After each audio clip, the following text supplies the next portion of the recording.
Tudo bem, gente? Bom, que a paz do Senhor esteja sobre a vida de cada um de vocês. Hoje nós vamos falar aqui nesse breve vídeo sobre a questão do pecado.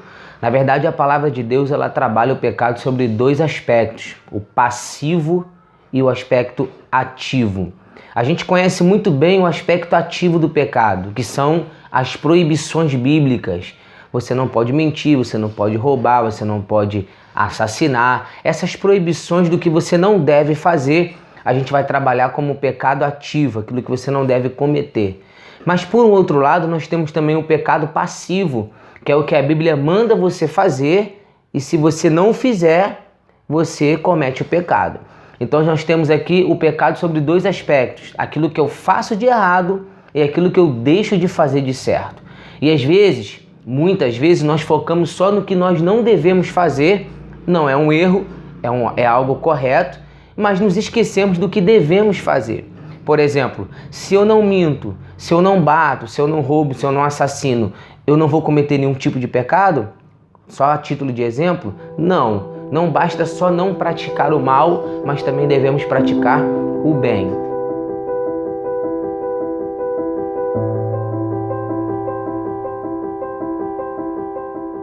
Quando a gente pega a Bíblia Sagrada, a gente vê que o Antigo Testamento tem muito esse aspecto das proibições. Os 10 mandamentos são 10 proibições, né? Não façais isso, não façais aquilo, não façais aquilo outro, e você já conhece.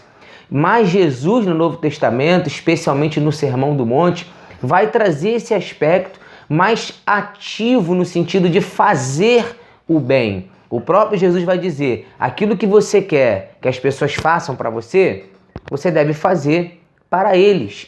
Veja como Jesus nos tira da condição de apenas não fazer o mal, como nos coloca na condição de fazer o bem.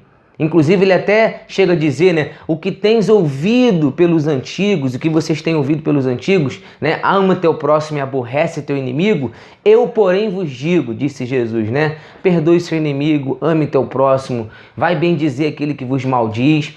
Então você vê Jesus nos tirando do aspecto apenas de não fazer o mal, mas fazer o certo. A própria carta que Tiago escreve, ele vai dizer tremendamente que aquele que sabe fazer o bem e não faz, este comete pecado.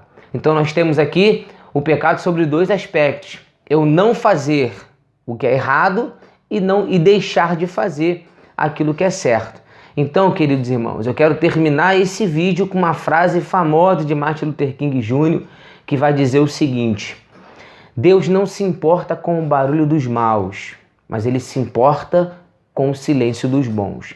Então não basta só não praticar o mal, temos que também praticar o bem. Lembre-se disso, o sal dentro de um saleiro também, por mais que não seja insípido, mas dentro de um saleiro não fará sentido e não terá propósito. Fora do saleiro, sim. Então esse aspecto ativo que Jesus vai dizer. Não adianta acender uma candeia e pôr ela embaixo da mesa. Você entende? Ela tem que ficar no lugar onde ela vai clarear, onde ela vai alumiar o espaço. Então veja bem, o pecado ele tem esses dois aspectos, passivo e ativo. Ativo quando eu faço o que é errado e passivo quando eu deixo de fazer o que é certo. Estou me lembrando aqui que uma vez eu chamei um jovem da igreja e falei assim para ele: preciso conversar seriamente com você. E ele ficou naqueles momentos ali, quando nós sentamos, ele já chegou se explicando, dizendo: mas eu não fiz nada. Eu não fiz nada, eu não sei de nada, eu não fiz nada de errado. Por que o senhor me chamou para conversar se eu não fiz nada? E a minha resposta para ele foi justamente essa: é por isso que eu te chamei para conversar, porque você não faz nada. Então, não adianta só não fazer o mal e também não fazer o bem, você acaba cometendo pecado. Pense nisso e que Deus te abençoe. Curta esse vídeo, compartilhe, marque alguém e deixe de ser apenas passivo, seja ativo, faça algo na obra de Deus, porque lembre-se, tá? Tanto aquele que atropelou quanto aquele que deixou de prestar socorro, ambos cometem crime perante a lei. Deus abençoe. Amém.